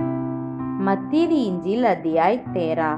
ਉਸੇ ਦਿਨ ਯਿਸੂ ਘਰੋਂ ਨਿਕਲ ਕੇ ਝੀਲ ਦੇ ਨੇੜੇ ਜਾ ਬੈਠਾ ਅਤੇ ਐਡੀ ਭੀੜ ਉਹਦੇ ਕੋਲ ਲੱਗ ਗਈ ਜੋ ਉਹ ਪੇੜੀ ਦੇ ਛੜ ਪੇਟਾ ਅਤੇ ਸਾਰੇ ਭੀੜ ਕੰਢੇ ਉੱਤੇ ਖੜੀ ਰਹੀ। ਉਸਨੇ ਉਹਨਾਂ ਨੂੰ ਬਹੁਤ ਸਾਰੀਆਂ ਗੱਲਾਂ ਦ੍ਰਿਸ਼ਟਾਂਤਾਂ ਵਿੱਚ ਕਹੀਆਂ ਕਿ ਵੇਖੋ, ਇੱਕ ਬੀਜਣ ਵਾਲਾ ਬੀਜ ਨੂੰ ਨਿਕਲਿਆ ਅਤੇ ਉਹਦੇ ਬੀਜ ਦੀਆਂ ਕੁਝ ਪਹਿੇ ਵੱਲ ਗਿਰ ਪਿਆ ਅਤੇ ਪੱਛੀ ਆਣ ਕੇ ਉਹਨੂੰ ਚੁਗ ਗਏ ਅਤੇ ਕੁਝ ਪਥਰੀਲੀ ਜ਼ਮੀਨ ਵਿੱਚ ਗਿਰਿਆ ਜਿੱਥੇ ਉਹਨੂੰ ਬਹੁਤੀ ਮਿੱਟੀ ਨਾ ਮਿਲੀ ਔਰ ਡੂੰਗੀ ਮਿੱਟੀ ਨਾ ਮਿਲਣ ਕਰਕੇ ਉਹ ਛੇਤੀ ਉੱਗ ਪਿਆ। ਪਰ ਜਾਂ ਸੂਰਜ ਸੜਿਆ ਤਾਂ ਕੁਮਲਾ ਗਿਆ ਅਤੇ ਜੜ ਨਾ ਫੜਨ ਦੇ ਕਾਰਨ ਸੁੱਕ ਗਿਆ ਅਤੇ ਕੁਝ ਕੰਡਿਆਲੀਆਂ ਵਿੱਚ ਗਿਰਿਆ ਅਤੇ ਕੰਡਿਆਲੀਆਂ ਨੇ ਵੱਧ ਕੇ ਉਹਨੂੰ ਦਬਾ ਲਿਆ ਅਤੇ ਕੁਝ ਚੰਗੀ ਜ਼ਮੀਨ ਵਿੱਚ ਗਿਰਿਆ ਅਤੇ ਫਲਿਆ, ਕੁਝ 100 ਗੁਣਾ, ਕੁਝ 60 ਗੁਣਾ, ਕੁਝ 30 ਗੁਣਾ। ਜਿਹਦੇ ਕੰਨ ਹੋ ਸੋ ਸੁਣੇ। ਤਾਂ ਚੇਲਿਆਂ ਨੇ ਨੇੜੇ ਆਣ ਕੇ ਉਹਨੂੰ ਕਿਹਾ, ਤੂੰ ਉਹਨਾਂ ਨਾਲ ਦ੍ਰਿਸ਼ਟਾਂਤਾਂ ਵਿੱਚ ਕਿਉਂ ਗੱਲਾਂ ਕਰਦਾ ਹੈ? ਉਸਨੇ ਉਹਨਾਂ ਨੂੰ ਉੱਤਰ ਦਿੱਤਾ ਕਿ ਸਵਰਗ ਦੇ ਰਾਜ ਦੇ ਭੇਤਾਂ ਦੀ ਸਮਝ ਤੁਹਾਨੂੰ ਦਿੱਤੀ ਗਈ ਪਰ ਉਹਨਾਂ ਨੂੰ ਨਹੀਂ ਦਿੱਤੀ ਗਈ ਹੈ, ਕਿਉਂਕਿ ਜਿਹਦੇ ਕੋਲ ਹੈ ਉਹਨੂੰ ਦਿੱਤਾ ਜਾਵੇਗਾ ਅਤੇ ਉਹਦਾ ਵਾਅਦਾ ਹੋਵੇਗਾ, ਪਰ ਜਿਹਦੇ ਕੋਲ ਨਹੀਂ ਹੈ ਉਸ ਤੋਂ ਜੋ ਕੁਝ ਉਹਦੇ ਕੋਲ ਹੈ ਸੋ ਵੀ ਲੈ ਲਿਆ ਜਾਵੇਗਾ।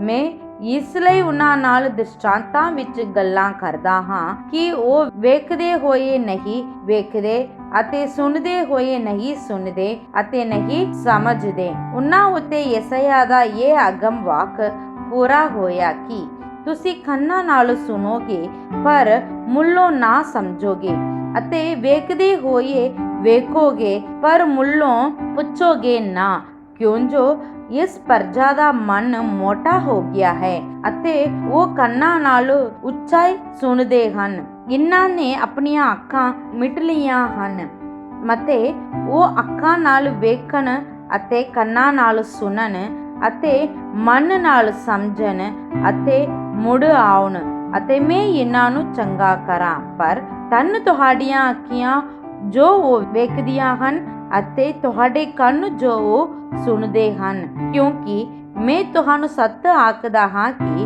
ਬਥੇਰੇ ਨਬੀ ਅਤੇ ਧਰਮੀ ਲੋਚਦੇ ਸਨ ਪਰ ਜੋ ਕੁਝ ਤੁਸੀਂ ਵੇਖਦੇ ਹੋ ਸੋ ਵੇਖਣ ਪਰ ਨਾ ਵੇਖਿਆ ਅਤੇ ਜੋ ਕੁਝ ਤੁਸੀਂ ਸੁਣਦੇ ਹੋ ਸੋ ਸੁਣਨ ਪਰ ਨਾ ਸੁਣਿਆ। ਸੋ ਤੁਸੀਂ ਬੀਜਣ ਵਾਲੇ ਦਾ ਦ੍ਰਿਸ਼ਟਾਂਤ ਸੁਣੋ। ਹਰ ਕੋਈ ਜੋ ਰਾਜ ਦਾ ਵਚਨ ਸੁਣਦਾ ਹੈ ਪਰ ਨਹੀਂ ਸਮਝਦਾ, ਸੋ ਉਹਦੇ ਮਨ ਵਿੱਚ ਜੋ ਕੁਝ ਬੀਜਿਆ ਹੋਇਆ ਹੈ ਦੁਸ਼ਟ ਆਣ ਕੇ ਉਹਨੂੰ ਖੋਹ ਲੈਂਦਾ ਹੈ। ਇਹ ਉਹ ਹੈ ਜਿਹੜਾ ਪਹੇ ਵੱਲ ਬੀਜਿਆ ਗਿਆ ਸੀ ਅਤੇ ਜਿਹੜਾ ਪਥਰੀਲੀ ਜ਼ਮੀਨ ਵਿੱਚ ਬੀਜਿਆ ਗਿਆ ਸੋ ਉਹ ਹੈ ਜੋ ਵਚਨ ਸੁਣ ਕੇ ਝੱਟ ਖੁਸ਼ੀ ਨਾਲ ਉਹਨੂੰ ਮੰਨ ਲੈਂਦਾ ਹੈ ਪਰ ਆਪਣੇ ਹੀ ਵਿੱਚ ਜੜ ਨਹੀਂ ਰੱਖਦਾ ਹੈ, ਤਾਂ ਵੀ ਥੋੜਾ ਚਿਰ ਰਹਿੰਦਾ ਹੈ, ਪਰ ਜਾਂ ਵਚਨ ਦੇ ਕਾਰਨ ਦੁੱਖ ਜਾਂ ਜ਼ੁਲਮ ਹੁੰਦਾ ਹੈ ਤਾਂ ਉਹ ਝੱਟ ਠੋਕਰ ਖਾਂਦਾ ਹੈ। ਅਤੇ ਜਿਹੜਾ ਕੰਡਿਆਲੀਆਂ ਵਿੱਚ ਬੀਜਿਆ ਗਿਆ ਸੋ ਉਹ ਹੈ ਜੋ ਵਚਨ ਨੂੰ ਸੁਣਦਾ ਹੈ ਪਰ ਇਸ ਯੁੱਗ ਦੀ ਚਿੰਤਾ ਅਤੇ ਧਨ ਦਾ ਧੋਖਾ ਵਚਨ ਨੂੰ ਦਬਾ ਲੈਂਦਾ ਹੈ ਅਤੇ ਉਹ ਅਫਲ ਰਹਿ ਜਾਂਦਾ ਹੈ। ਪਰ ਜਿਹੜਾ ਚੰਗੀ ਜ਼ਮੀਨ ਵਿੱਚ ਬੀਜਿਆ ਗਿਆ ਸੋ ਉਹ ਹੈ ਜੋ ਵਚਨ ਨੂੰ ਸੁਣਦਾ ਅਤੇ ਸਮਝਦਾ ਹੈ। ਉਹ ਜ਼ਰੂਰ ਫਲ ਦਿੰਦਾ ਅਤੇ ਕੋਈ 100 ਗੁਣਾ, ਕੋਈ 60 ਗੁਣਾ, ਕੋਈ 30 ਗੁਣਾ ਫਲਦਾ ਹੈ। ਸੋ ਉਸਨੇ ਉਹਨਾਂ ਨੂੰ ਇੱਕ ਹੋਰ ਦ੍ਰਿਸ਼ਟਾਂਤ ਦੇ ਕੇ ਕਿਹਾ, ਭਈ ਸਵਰਗ ਦਾ ਰਾਜ ਇੱਕ ਮਨੁੱਖ ਵਰਗਾ ਹੈ ਜਿਨੇ ਆਪਣੇ ਖੇਤ ਵਿੱਚ ਚੰਗਾ ਬੀਜਿਆ, ਪਰ ਜਦ ਲੋਕ ਸੋ ਰਹੇ ਸਨ ਤਦ ਉਹਦਾ ਵੇਰੀ ਆਇਆ ਔਰ ਉਹਦੀ ਕਣਕ ਵਿੱਚ ਜੰਗਲੀ ਬੂਟੀ ਬੀਜ ਗਿਆ। ਔਰ ਜਦ ਅੰਗੂਰੀ ਨਿਕਲੀ ਅਤੇ ਚਿੱਟੇ ਲੱਗੇ ਤਦ ਜੰਗਲੀ ਬੂਟੀ ਵੀ ਦਿਸ ਪਈ। ਤਾਂ ਘਰ ਦੇ ਮਾਲਕ ਦੇ ਚਾਕਰਾਂ ਨੇ ਕੋਲ ਆਣ ਕੇ ਉਹਨੂੰ ਆਖਿਆ, ਭਲਾ ਸਵਾਮੀ ਜੀ, ਤੁਸਾਂ ਆਪਣੇ ਖੇਤ ਵਿੱਚ ਚੰਗਾ ਵੀ ਨਹੀਂ ਸੀ ਬੀਜਿਆ, ਫਿਰ ਜੰਗਲੀ ਬੂਟੀ ਕਿੱਥੋਂ ਆਈ? ਉਹਨੇ ਉਹਨਾਂ ਨੂੰ ਆਖਿਆ, ਇਹ ਕਿਸੇ ਵੇਰੀ ਦਾ ਕੰਮ ਹੈ। ਤਾਂ ਜਾਕਰਾਂ ਨੇ ਉਹਨੂੰ ਆਖਿਆ, ਜੇ ਮਰਜ਼ੀ ਹੋਵੇ ਤਾਂ ਅਸੀਂ ਜਾ ਕੇ ਉਹਨੂੰ ਇਕੱਠਾ ਕਰੀਏ। ਪਰ ਉਹਨੇ ਕਿਹਾ, ਨਾ ਮਤੇ ਤੁਸੀਂ ਜੰਗਲੀ ਬੂਟੀ ਨੂੰ ਇਕੱਠਾ ਕਰਦਿਆਂ ਕਣਕ ਨੂੰ ਵੀ ਨਾਲ ਹੀ ਪੁੱਟ ਲਵੋ। ਵਾੜੀ ਤੋੜੀ ਦੋਹਾਂ ਨੂੰ ਰਲੇ ਮਿਲੇ ਵਧਣ ਦਿਓ। ਔਰ ਮੈਂ ਵਾੜੀ ਦੇ ਵੇਲੇ ਵੱਢਣ ਵਾਲਿਆਂ ਨੂੰ ਆਖਾਂਗਾ, ਜੋ ਪਹਿਲਾਂ ਜੰਗਲੀ ਬੂਟੀ ਨੂੰ ਇਕੱਠਾ ਕਰੋ ਅਤੇ ਫੂਕਣ ਲਈ ਉਹਦੀਆਂ ਪੁਲੀਆਂ ਬੰਨੋ, ਪਰ ਕਣਕ ਨੂੰ ਮੇਰੇ ਕੋਠੇ ਵਿੱਚ ਜਮ੍ਹਾਂ ਕਰੋ। ਉਸਨੇ ਉਹਨਾਂ ਨੂੰ ਇੱਕ ਹੋਰ ਦ੍ਰਿਸ਼ਟਾਂਤ ਦੇ ਕੇ ਕਿਹਾ, ਭਈ ਸਵਰਗ ਦਾ ਰਾਜ ਰਾਈ ਦੇ ਇੱਕ ਦਾਣੇ ਵਰਗਾ ਹੈ ਜਿਹਨੂੰ ਕਿਸੇ ਮਨੁੱਖ ਨੇ ਲੈ ਕੇ ਆਪਣੇ ਖੇਤ ਵਿੱਚ ਬੀਜਿਆ। ਉਹ ਤਾਂ ਸਭ ਬੀਆਂ ਨਾਲੋਂ ਛੋਟਾ ਹੈ, ਪਰ ਜਦ ਉਗਦਾ ਹੈ ਤਾਂ ਸਬਜ਼ੀਆਂ ਨਾਲੋਂ ਵੱਡਾ ਹੁੰਦਾ ਹੈ ਔਰ ਰੁੱਖ ਜਿਹਾ ਹੋ ਜਾਂਦਾ ਹੈ। ਇੱਕ ਆਕਾਸ਼ ਦੇ ਪੰਛੀ ਆਣ ਕੇ ਉਹਦੀਆਂ ਟਹਿਣੀਆਂ ਉੱਤੇ ਵਸੇਰਾ ਕਰਦੇ ਹਨ। ਉਸਨੇ ਉਹਨਾਂ ਨੂੰ ਇੱਕ ਹੋਰ ਦ੍ਰਿਸ਼ਟਾਂਤ ਦਿੱਤਾ, ਜੋ ਸਵਰਗ ਦਾ ਰਾਜ ਖਮੀਰ ਵਰਗਾ ਹੈ ਜਿਹਨੂੰ ਇੱਕ ਤੀਵੀ ਨੇ ਲੈ ਕੇ 3 ਸੇਰ ਆਟੇ ਵਿੱਚ ਮਿਲਾਇਆ, ਇੱਥੋਂ ਤੋੜੀ ਜੋ ਸਾਰਾ ਖਮੀਰ ਹੋ ਗਿਆ। ਇਹ ਸਾਰੀਆਂ ਗੱਲਾਂ ਯਿਸੂ ਨੇ ਲੋਕਾਂ ਨੂੰ ਦ੍ਰਿਸ਼ਟਾਂਤ ਵਿੱਚ ਸੁਣਾਈਆਂ ਅਤੇ ਬਿਨਾਂ ਦ੍ਰਿਸ਼ਟਾਂਤ ਉਹ ਉਹਨਾਂ ਨਾਲ ਨਹੀਂ ਸੀ ਬੋਲਦਾ, ਤਾਂ ਜਿਹੜਾ ਵਚਨ ਨਬੀ ਨੇ ਆਖਿਆ ਸੀ ਉਹ ਪੂਰਾ ਹੋਵੇ ਕਿ ਮੈਂ ਦ੍ਰਿਸ਼ਟਾਂਤਾਂ ਵਿੱਚ ਆਪਣਾ ਮੂੰਹ ਖੋਲਾਂਗਾ, ਮੈਂ ਉਹਨਾਂ ਗੱਲਾਂ ਨੂੰ ਉਚਾਰਾਂਗਾ ਜਿਹੜੀਆਂ ਸੰਸਾਰ ਦੇ ਮੁੱਢੋਂ ਗੁਪਤ ਰਹੀਆਂ ਹਨ। ਤਦ ਉਹ ਪੀੜ ਨੂੰ ਛੱਡ ਕੇ ਘਰ ਵਿੱਚ ਆਇਆ ਅਤੇ ਉਹਦੇ ਚੇਲਿਆਂ ਨੇ ਉਸ ਕੋਲ ਆਣ ਕੇ ਕਿਹਾ, ਜੋ ਖੇਤ ਦੀ ਜੰਗਲੀ ਬੂਟੀ ਦਾ ਦ੍ਰਿਸ਼ਟਾਂਤ ਖੋਲ ਕੇ ਸਾਨੂੰ ਦੱਸ। ਤਾਂ ਉਸਨੇ ਉੱਤਰ ਦਿੱਤਾ, ਜਿਹੜਾ ਚੰਗਾ ਵੀ ਬੀਜਦਾ ਹੈ ਉਹ ਮਨੁੱਖ ਦਾ ਪੁੱਤਰ ਹੈ। ਖੇਤ ਜਗਤ ਹੈ ਅਤੇ ਚੰਗਾ ਵੀ ਰਾਜ ਦੇ ਪੁੱਤਰ ਅਤੇ ਜੰਗਲੀ ਬੂਟੀ ਦੁਸ਼ਟ ਦੇ ਪੁੱਤਰ ਹਨ, ਅਤੇ ਜਿਸ ਵੇਰੀ ਨੇ ਉਹਨੂੰ ਬੀਜਿਆ ਉਹ ਸਤਾਨ ਹੈ। ਵਾੜੀ ਦਾ ਵੇਲਾ ਯੁੱਗ ਦਾ ਅੰਤ ਹੈ ਔਰ ਵੱਢਣ ਵਾਲੇ ਦੂਤ ਹਨ। ਸੋ ਜਿਸ ਪ੍ਰਕਾਰ ਜੰਗਲੀ ਬੂਟੀ ਇਕੱਠੀ ਕੀਤੀ ਅਤੇ ਅੱਗ ਵਿੱਚ ਫੂਕੀ ਜਾਂਦੀ ਹੈ, ਉਸੇ ਪ੍ਰਕਾਰ ਇਸ ਯੁੱਗ ਦੀ ਅੰਤ ਦੇ ਸਮੇਂ ਹੋਵੇਗਾ। ਮਨੁੱਖ ਦਾ ਪੁੱਤਰ ਆਪਣੀਆਂ ਦੂਤਾਂ ਨੂੰ ਘੱਲੇਗਾ ਅਤੇ ਉਹ ਉਸ ਦੇ ਰਾਜ ਵਿੱਚੋਂ ਸਾਰੀਆਂ ਠੋਕਰ ਖਵਾਉਣ ਵਾਲੀਆਂ ਚੀਜ਼ਾਂ ਨੂੰ ਅਤੇ ਕੁਕਰਮੀਆਂ ਨੂੰ ਇਕੱਠੀਆਂ ਕਰਨਗੇ ਅਤੇ ਉਹਨਾਂ ਨੂੰ ਫੱਕ ਦੇ ਪੱਟੇ ਵਿੱਚ ਸੁੱਟ ਦੇਣਗੇ। ਉੱਤੇ ਰੋਣਾ ਔਰ ਕਚੀਜੀਆਂ ਵੱਟਣਾ ਹੋਵੇਗਾ। ਤਦ ਧਰਮੀ ਲੋਕ ਆਪਣੇ ਪਿਤਾ ਦੇ ਰਾਜ ਵਿੱਚ ਸੂਰਜ ਵਾਂਗੂ ਚਮਕਣਗੇ। ਜਿਹਦੇ ਕੰਨ ਹੋਣ ਸੋ ਸੁਣੇ। ਸਵਰਗ ਦਾ ਰਾਜ ਉਸ ਧਨ ਵਰਗਾ ਹੈ ਜਿਹੜਾ ਖੇਤ ਵਿੱਚ ਲੁਕਿਆ ਹੋਇਆ ਸੀ, ਜਿਸ ਨੂੰ ਇੱਕ ਮਨੁੱਖ ਨੇ ਲੱਭ ਕੇ ਲੁਕਾ ਰੱਖਿਆ ਅਤੇ ਖੁਸ਼ੀ ਦੇ ਮਾਰੇ ਉਹਨੇ ਜਾ ਕੇ ਆਪਣੇ ਸਭ ਕੁਝ ਵੇਚ ਦਿੱਤਾ ਅਤੇ ਉਸ ਖੇਤ ਨੂੰ ਮੁੱਲ ਲੈ ਲਿਆ। ਫਿਰ ਸਵਰਗ ਦਾ ਰਾਜ ਇੱਕ ਵਪਾਰੀ ਵਰਗਾ ਹੈ ਜਿਹੜਾ ਚੰਗੇ ਮੋਤੀਆਂ ਨੂੰ ਲੱਭਦਾ ਫਿਰਦਾ ਸੀ। ਜਦ ਉਹਨੂੰ ਇੱਕ ਮੋਤੀ ਭਾਰੇ ਮੁੱਲ ਦਾ ਮਿਲਿਆ ਤਾਂ ਗਿਆ ਅਤੇ ਆਪਣਾ ਸਭ ਕੁਝ ਵੇਚ ਕੇ ਉਹਨੂੰ ਮੁੱਲ ਲਿਆ। ਫਿਰ ਸਵਰਗ ਦਾ ਰਾਜ ਇੱਕ ਜਾਲ ਵਰਗਾ ਹੈ ਜਿਹੜਾ ਝੀਲ ਵਿੱਚ ਸੁੱਟਿਆ ਗਿਆ ਅਤੇ ਹਰ ਭਾਂਤ ਦੇ ਮੱਛ-ਖੱਚ ਸਮੇਟ ਲਿਆਇਆ। ਸੋ ਜਾਂ ਉਹ ਭਰ ਗਿਆ ਤਾਂ ਲੋਕ ਕੰਢੇ ਉੱਤੇ ਖਿੱਚ ਕੇ ਲੈ ਆਏ ਅਤੇ ਬੈਠ ਕੇ ਕਰਿਆਂ ਨੂੰ ਪਾਂਡਿਆਂ ਵਿੱਚ ਜਮ੍ਹਾਂ ਕੀਤਾ ਅਤੇ ਨਿਕੰਮਿਆਂ ਨੂੰ ਪਰੇ ਸੁੱਟ ਦਿੱਤਾ। ਸੋ ਯੁੱਗ ਦੇ ਅੰਤ ਦੇ ਸਮੇਂ ਅਜਿਹਾ ਹੀ ਹੋਵੇਗਾ। ਦੂਤ ਨਿਕਲ ਆਉਣਗੇ ਅਤੇ ਧਰਮੀਆਂ ਵਿੱਚੋਂ ਦੁਸ਼ਟਾਂ ਨੂੰ ਅੱਡ ਕਰਨਗੇ ਔਰ ਜਿਨ੍ਹਾਂ ਨੂੰ ਪੱਕਦੇ ਬੈਠੇ ਵਿੱਚ ਸੁੱਟ ਦੇਣਗੇ। ਉੱਤੇ ਰੋਣਾ ਔਰ ਕਚੀਜੀਆਂ ਵੱਟਣਾ ਹੋਵੇਗਾ। ਕੀ ਤੁਸਾਂ ਇਹ ਸਭੋ ਕੁਝ ਸਮਝਿਆ?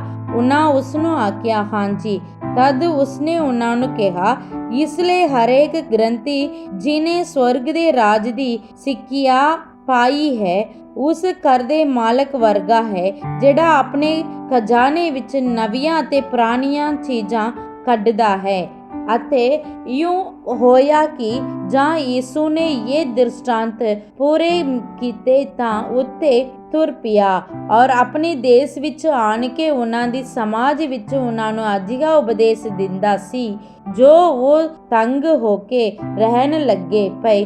ਇਸ ਮਨੁੱਖ ਨੂੰ ਇਹ ਗਿਆਨ ਔਰ ਇਹ ਕਰਾਮਾਤਾਂ ਕਿੱਥੋਂ ਮਿਲੀਆਂ? ਭਲਾ ਇਹ ਤਰਖਾਣ ਦਾ ਪੁੱਤਰ ਨਹੀਂ ਅਤੇ ਇਹਦੀ ਮਾਂ ਮਰੀਅਮ ਨਹੀਂ ਕਹਾਉਂਦੀ ਅਤੇ ਇਹਦੀ ਭਾਈ ਯਾਕੂਬ ਔਰ ਯੂਸੁਫ ਔਰ ਸਮੂਨ ਔਰ ਯਹੂਦਾ ਨਹੀਂ ਹਨ ਅਤੇ ਉਹਦੀਆਂ ਸਭੇ ਭੈਣਾਂ ਸਾਡੇ ਕੋਲ ਨਹੀਂ ਹਨ? ਫਿਰ ਉਹਨੂੰ ਇਹ ਸਭ ਕੁਝ ਕਿੱਥੋਂ ਮਿਲਿਆ? ਯੂੰ ਉਹਨਾਂ ਉਸ ਤੋਂ ਠੋਕਰ ਖਾਧੀ। ਪਰ ਯਿਸੂ ਨੇ ਉਹਨਾਂ ਨੂੰ ਆਖਿਆ, ਨਬੀ ਦਾ ਆਪਣੇ ਦੇਸ਼ ਅਤੇ ਆਪਣੇ ਘਰ ਤੋਂ ਬਿਨਾਂ ਹੋਰ ਕਿਤੇ ਨਿਰਾਦਰ ਨਹੀਂ ਹੁੰਦਾ। ਅਤੇ ਉਸਨੇ ਉਹਨਾਂ ਦੀ ਬੇਪਰਤੀ ਦੇ ਕਾਰਨ ਉੱਤੇ ਬਹੁਤ ਕਰਾਮਾਤਾਂ ਨਾ ਕੀਤੀਆਂ। ਮਤੀ ਦੀ ਇੰਜੀਲ ਅਧਿਆਇ 14। ਉਸ ਸਮੇਂ ਰਾਜਾ ਹੈਰੋਦਸ ਨੇ ਯਿਸੂ ਦੀ ਖਬਰ ਸੁਣੀ ਅਤੇ ਆਪਣੇ ਨੌਕਰਾਂ ਨੂੰ ਆਖਿਆ, ਇਹ ਯੂਹੰਨਾ ਬਪਤਿਸਮਾ ਦੇਣ ਵਾਲਾ ਹੈ, ਉਹ ਮੁਰਦਿਆਂ ਵਿੱਚੋਂ ਜੀ ਉੱਠਿਆ ਹੈ ਅਤੇ ਇਸੇ ਲਈ ਉਹਦੇ ਵਿੱਚ ਇਹ ਸ਼ਕਤੀਆਂ ਕੰਮ ਕਰ ਰਹੀਆਂ ਹਨ। ਹੈਰੋਦਸ ਨੇ ਆਪਣੇ ਭਾਈ ਫਿਲਿੱਪੁਸ ਦੀ ਧੀ ਹੈਰੋਦੀਅਸ ਦੇ ਕਾਰਨ ਯੂਹੰਨਾ ਨੂੰ ਫੜ ਕੇ ਬੰਦਾ ਅਤੇ ਕੈਦ ਵਿੱਚ ਪਾ ਦਿੱਤਾ ਸੀ। ਇਸ ਲਈ ਜੋ ਯੂਹੰਨਾ ਨੇ ਉਹਨੂੰ ਆਖਿਆ ਸੀ ਭਈ ਉਹਦਾ ਰੱਖਣਾ ਤੁਹਾਨੂੰ ਯੋਗ ਨਹੀਂ, ਪਰ ਜਾਂ ਉਸਨੇ ਉਹਨੂੰ ਮਾਰ ਸੁੱਟਣਾ ਚਾਹਿਆ ਤਾਂ ਲੋਕਾਂ ਤੋਂ ਡਰਿਆ ਕਿਉਂ ਜੋ ਉਹ ਉਸਨੂੰ ਨਬੀ ਮੰਨਦੇ ਸਨ। ਪਰ ਜਦ ਹੈਰੋਦਸ ਦਾ ਜਨਮ ਦਿਨ ਆਇਆ ਤਦ ਹੈਰੋਦੀਅਸ ਦੀ ਧੀ ਨੇ ਵਿਚਾਲੇ ਨੱਚ ਕੇ ਹੈਰੋਦਸ ਨੂੰ ਰਿਝਾਇਆ। ਸੋ ਉਹਨੇ ਸਹੁੰ ਖਾ ਕੇ ਇਕਰਾਰ ਕੀਤਾ, ਭਾਈ ਜੋ ਕੁਝ ਤੂੰ ਮੰਗੇ ਸੋ ਹੀ ਤੈਨੂੰ ਦਿਆਂਗਾ। ਤਾਂ ਉਹ ਆਪਣੀ ਮਾਂ ਦੀ ਚੁੱਕ ਨਾਲ ਬੋਲੀ, ਯੂਹੰਨਾ ਬਪਤਿਸਮਾ ਦੇਣ ਵਾਲੇ ਦਾ ਸਿਰ ਇੱਥੇ ਥਾਲ ਵਿੱਚ ਮੈਨੂੰ ਦਿਓ। ਤਾਂ ਰਾਜਾ ਉਦਾਸ ਹੋਇਆ, ਪਰ ਆਪਣੀ ਸਹੁੰ ਦੇ ਕਾਰਨ ਅਤੇ ਉਹਨਾਂ ਲੋਕਾਂ ਕਰਕੇ ਜਿਹੜੇ ਉਹਦੇ ਨਾਲ ਬੈਠੇ ਸਨ ਉਸਨੇ ਦੇ ਦੇਣ ਦਾ ਹੁਕਮ ਕੀਤਾ ਅਤੇ ਮਨੁੱਖ ਭੇਜ ਕੇ ਕੈਦਖਾਨੇ ਵਿੱਚ ਯੂਹੰਨਾ ਦਾ ਸਿਰ ਵਡਵਾ ਸੁੱਟਿਆ ਅਤੇ ਉਹਦਾ ਸਿਰ ਥਾਲ ਵਿੱਚ ਲਿਆਂਦਾ ਔਰ ਕੁੜੀ ਨੂੰ ਦਿੱਤਾ ਗਿਆ ਅਤੇ ਉਹ ਆਪਣੀ ਮਾਂ ਦੇ ਕੋਲ ਲੈ ਗਈ।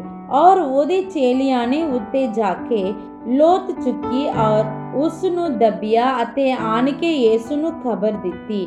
ਜਾਂ ਯਿਸੂ ਨੇ ਇਹ ਸੁਣਿਆ ਤਾਂ ਉੱਤੋਂ ਬੇੜੀ ਉੱਤੇ ਚੜ੍ਹ ਕੇ ਇੱਕ ਉਜਾੜ ਥਾਂ ਵਿੱਚ ਅਲੱਗ ਚਲਿਆ ਗਿਆ ਔਰ ਲੋਕ ਇਹ ਸੁਣ ਕੇ ਨਗਰਾਂ ਤੋਂ ਉਸਦੇ ਪਿੱਛੇ ਪੈਦਲ ਤੁਰ ਪਏ। ਅਤੇ ਉਸਨੇ ਨਿਕਲ ਕੇ ਵੱਡੀ ਭੀੜ ਵੇਖੀ ਔਰ ਉਹਨਾਂ ਉੱਤੇ ਤਰਸ ਖਾ ਕੇ ਉਹਨਾਂ ਦੇ ਰੋਗੀਆਂ ਨੂੰ ਚੰਗਾ ਕੀਤਾ। ਅਤੇ ਜਾਂ ਸੰਝ ਹੋਈ ਤਾਂ ਚੇਲਿਆਂ ਨੇ ਉਸਦੇ ਕੋਲ ਆਣ ਕੇ ਕਿਹਾ, ਇਹ ਤਾਂ ਉਜਾੜ ਹੈ ਅਤੇ ਵੇਲਾ ਹੁਣ ਬੀਤ ਗਿਆ ਹੈ, ਲੋਕਾਂ ਨੂੰ ਵਿਦਿਆ ਕਰ ਤਾਂ ਪਿੰਡਾਂ ਵਿੱਚ ਜਾ ਕੇ ਆਪਣੇ ਲਈ ਖਾਣਾ ਦਾਣਾ ਮੁੱਲ ਲੈਣ।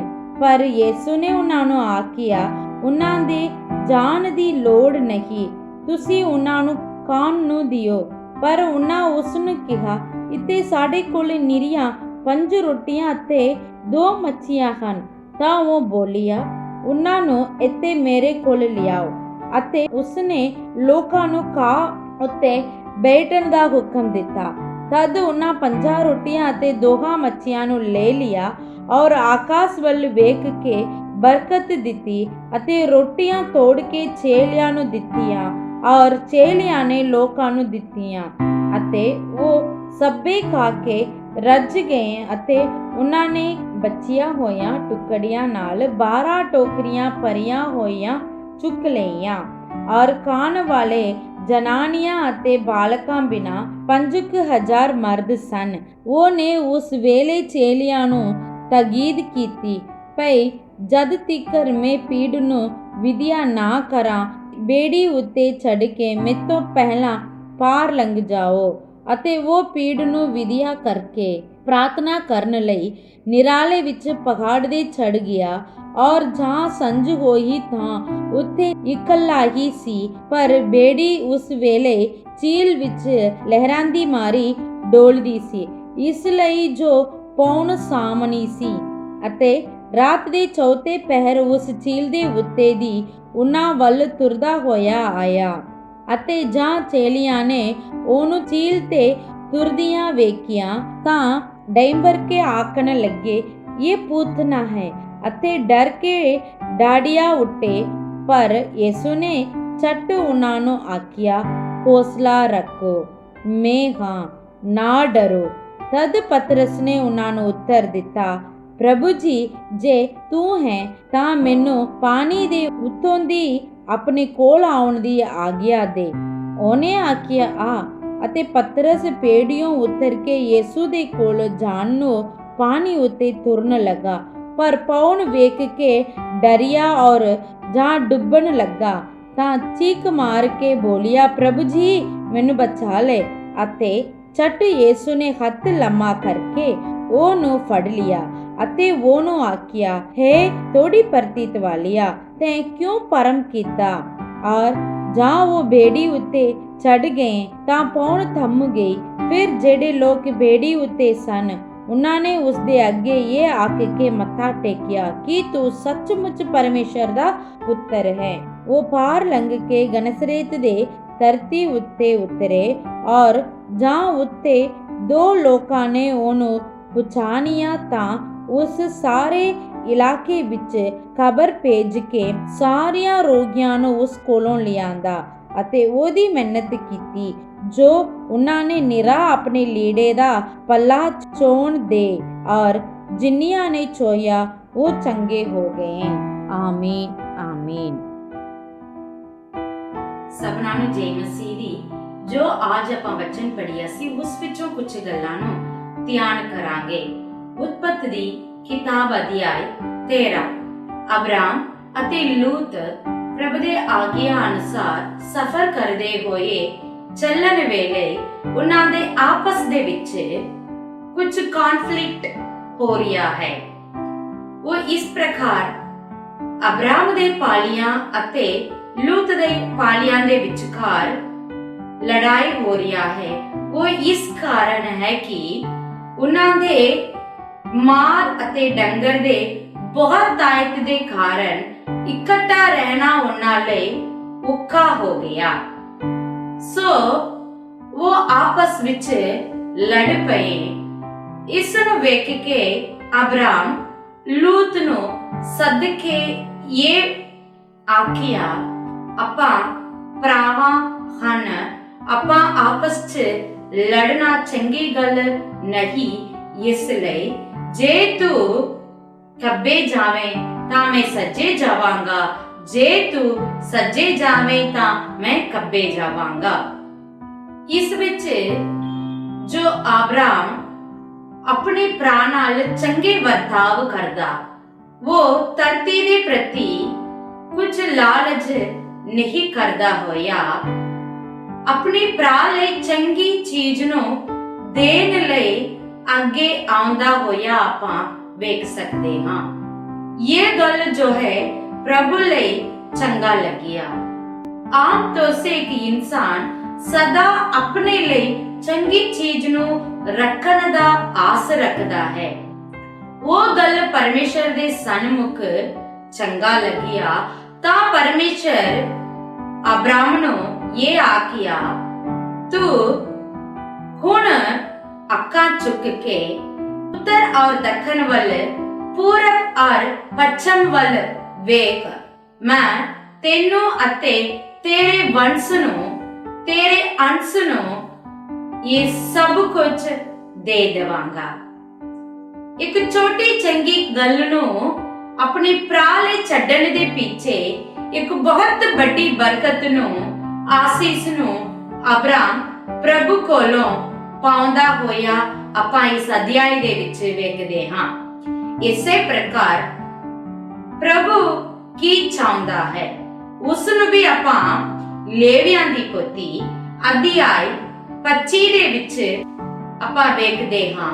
ਪ੍ਰਭੂ ਯਹੋਵਾ ਇਸਰਾਏਲੀਆਂ ਨੂੰ ਇਹ ਆਗਿਆ ਦਿੰਦਾ, ਜਿਸ ਦੇਸ਼ ਵਿੱਚ ਤੁਸੀਂ ਜਾਂਦੇ ਹੋ ਉਸ ਦੇਸ਼ ਦੇ ਵਿੱਚ ਤੁਸੀਂ ਜਦੋਂ ਬੀਜੋਗੇ ਉਸ ਤੋਂ ਲੈ ਕੇ 7 ਸਾਲ ਗਿਣਨੀ ਅਤੇ 7ਵੇਂ ਸਾਲ ਨੂੰ ਧਰਤੀ ਲਈ ਆਰਾਮ ਦਾ ਸ਼ਬਦ ਦੇ ਸਾਲ ਵਰੇ ਮੰਨਣਾ। ਇਸੇ ਪ੍ਰਕਾਰ 7 ਸਾਲ ਨੂੰ ਗਿਣ ਕੇ ਉਸ ਤੋਂ ਬਾਅਦ ਜਿਹੜਾ 50ਵਾਂ ਸਾਲ ਆਉਂਦੀ ਹੈ ਉਸ ਸਾਲ ਨੂੰ ਤੁਸੀਂ ਆਨੰਦ ਦਾ ਸਾਲ, ਆਨੰਦ ਦੇ ਵਰੇ ਕਹਿ ਕਰਕੇ ਮਨਾਉਣਾ।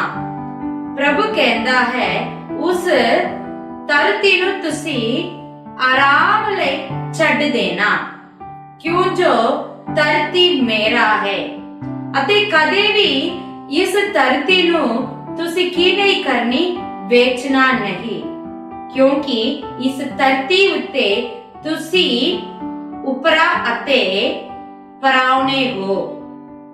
ਧਰਤੀ ਮੇਰਾ ਹੈ। ਹਾਂ ਪ੍ਰਭੂ ਦੇ ਪਿਆਰਿਓ, ਜੋ ਕੁਝ ਪ੍ਰਭੂ ਆਪਾਂ ਨੂੰ ਦਿੰਦਾ ਹੈ ਉਹ ਪ੍ਰਭੂ ਦਾ ਹੈ। ਉਸ ਉੱਤੇ ਆਨੰਦ ਭੋਗਣ ਦਾ ਸਾਮਰਥ ਸਿਰਫ ਖੁਦਾ ਆਪਾਂ ਨੂੰ ਦਿੰਦਾ ਹੈ।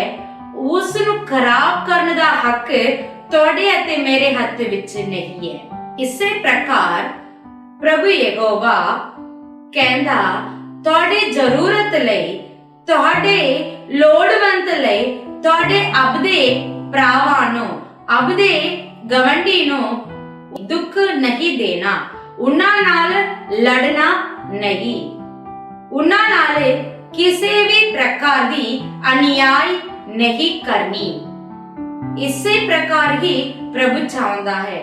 ਤਾਂ ਪ੍ਰਭੂ ਅਬਰਾਹਮ ਨੂੰ ਚੰਗਾ ਮੰਨਿਆ। ਆਪਾਂ ਮਤੀ ਦੀ ਇੰਜੀਲ ਅਧਿਆਇ 13 ਅਤੇ 14 ਦੇ ਵਿੱਚ ਇਸ ਪ੍ਰਕਾਰ ਦੇਖ ਸਕਦੇ ਹਾਂ। ਯਿਸੂ ਮਸੀਹ ਬੀ ਦੇ ਉਸ ਦ੍ਰਿਸ਼ਟਾਂਤ ਨੂੰ ਦੱਸ ਰਿਹਾ ਹੈ। ਬੀ ਜੋ ਹੈ ਉਰੇ ਪ੍ਰਭੂ ਦਾ ਵਚਨ। ਪ੍ਰਭੂ ਦਾ ਕਹਿਣਾ ਇਹ ਹੈ ਉਸ ਆਤਮਿਕ ਭੋਜਨ ਨੂੰ ਪਾਉਣ ਦੇ ਪਿੱਛੇ ਮਿਹਨਤ ਕਰਨਾ ਜ਼ਰੂਰੀ ਹੈ। ਇਨਸਾਨ ਜੋ ਵਚਨ ਸੁਣਦਾ ਹੈ ਉਸ ਵਚਨ ਨੂੰ ਆਪਣੇ ਦਿਲ ਵਿੱਚ ਲੈ ਕੇ ਉਸ ਦੇ ਵਿੱਚ ਦਿਨ ਪਰ ਦਿਨ ਅਗਾਂਹ ਵਧਣਾ ਚਾਹੀਦਾ ਹੈ।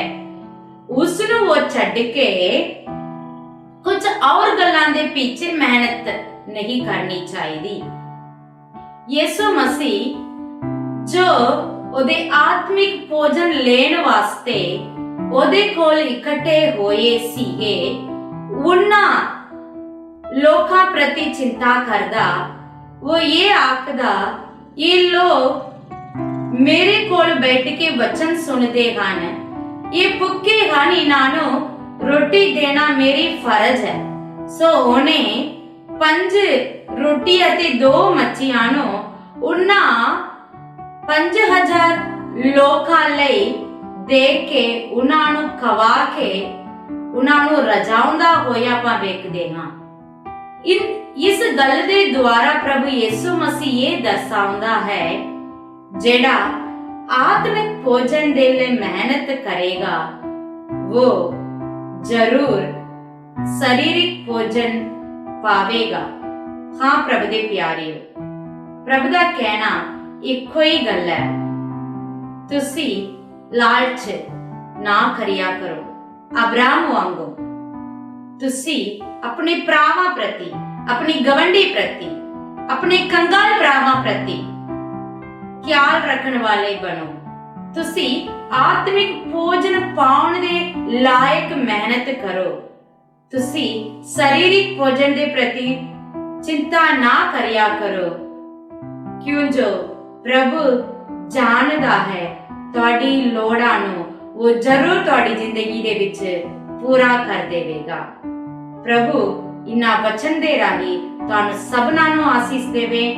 God bless you. ਜੈ ਮਸੀਹ ਦੀ।